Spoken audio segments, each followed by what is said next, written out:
Bandwagon effect adalah istilah untuk menggambarkan fenomena di mana seseorang cenderung mengikuti suatu tren, mulai dari gaya hidup, perilaku, cara berpakaian, cara berbicara, atau konten di media sosial.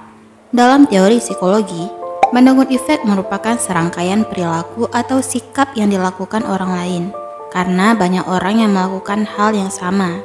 Dengan kata lain, kamu bisa menyebut bandwagon effect sebagai fenomena ikut-ikutan. Pada beberapa kasus, efek ini dapat membuat seseorang mengabaikan keyakinan mereka untuk bisa mengikuti apa yang orang lain lakukan. Bandwagon effect muncul karena anggapan bahwa apapun yang dilakukan orang banyak dan menjadi tren, maka akan dianggap bagus meski tak diketahui benar atau buruknya hal tersebut secara logis dan kritis. Dengan kata lain, bandwagon effect lebih mengutamakan proses emosional daripada proses rasional. Jika kebanyakan orang melakukan kegiatan tertentu, maka orang lain akan menganggapnya benar, karena orang yang melakukan tren tersebut tergolong mayoritas. Seperti tren permainan lato-lato yang kini tengah digandrungi di masyarakat, hingga dapat dengan mudah dijumpai penjual permainan lato-lato maupun orang yang sedang bermain lato-lato. Atau bagi kamu pengguna aplikasi TikTok, juga banyak dijumpai beragam challenge yang terkadang challenge tersebut seolah mengajak kita untuk mengikutinya. Lebih lanjut, masih banyak lagi tren-tren lainnya yang turut viral di masyarakat yang membuat kita untuk mengikuti tren tersebut. Tren atau suatu hal yang sering kita ketahui dengan istilah viral biasanya terjadi di media sosial, seperti contohnya pada media sosial TikTok. Eksposur tinggi dari media sosial mengenai sesuatu yang sedang viral tentu akan mempengaruhi orang sehingga menjadi penasaran untuk mengikuti suatu tren. Eksposur ini makin berhasil membuat orang berperilaku ikut-ikutan. Hal ini karena pertama ada konformitas. Siapa pemeran dalam eksposur tersebut akan mempengaruhi kita mau ikut-ikutan atau tidak. Kedua, pengaruh interpersonal. Mungkin saja ada eksposur tinggi melalui media sosial, tetapi kita melakukan hal yang sama bukan karena tren dari media sosial, melainkan karena informasi atau bujukan dari orang yang dekat dengan kita. Ketiga, pengaruh diri. Bisa jadi karena fear of missing out atau FOMO, sehingga jika kita tidak ikut-ikutan muncul perasaan ketinggalan.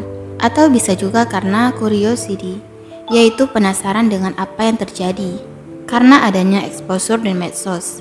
Serta semua motif keputusan yang mendasari di atas bisa menuntun kita untuk mengambil keputusan ikut-ikutan secara rasional atau intuitif. Ada beberapa faktor yang bisa membuat seseorang berperilaku ikut-ikutan, yaitu 1. Pemikiran kelompok. Perilaku seseorang dapat terbentuk dari lingkungannya. Adanya norma atau tekanan yang diberikan oleh orang-orang di sekitarnya bisa memicu seseorang terjerat dalam bandwagon effect. Jadi, ketika seseorang tidak berperilaku, bersikap, atau bergaya sesuai dengan lingkungannya, itu bisa menyulitkannya untuk bersosialisasi. Karena tekanan inilah mau tidak mau, ia harus menyesuaikan diri, atau hanya sekedar ingin ikut-ikutan memproduksi dan mengunggah konten serupa demi popularitas. 2. Keinginan diterima di suatu kelompok. Perasaan ingin diterima atau diakui dalam kelompok dapat menjadi salah satu penyebab bandwagon effect. Contohnya, orang-orang dalam kelompok tersebut memiliki pakaian dengan merek tertentu. Ini bisa membuatmu juga membeli merek pakaian yang serupa, agar kamu bisa masuk dan diterima di dalam kelompok itu. 3. Ketakutan akan dikucilkan.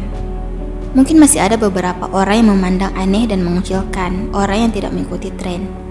Nah, terkadang seseorang melakukan bandwagon effect agar tidak menerima perlakuan yang tidak menyenangkan, atau agar tidak dikucilkan. Dampak bandwagon effect dapat berbeda, tergantung tren yang ada. Contoh tren yang tidak layak untuk ditiru adalah challenge yang bisa melukai dan membahayakan diri hanya untuk mendapatkan jumlah penonton yang banyak. Tren mengungkap data pribadi di media sosial juga tidak patut ditiru, karena bisa memancing terjadinya tindak kriminal yang dikenal juga dengan social engineering. Tetapi, di sisi lain, bandwagon effect juga bisa memberikan dampak yang positif.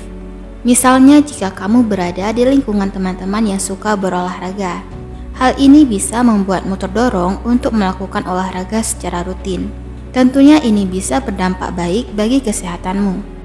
Bandwagon effect bisa menjadi sesuatu yang baik atau buruk, tergantung bagaimana kamu menyikapinya dan di lingkungan seperti apa kamu berada.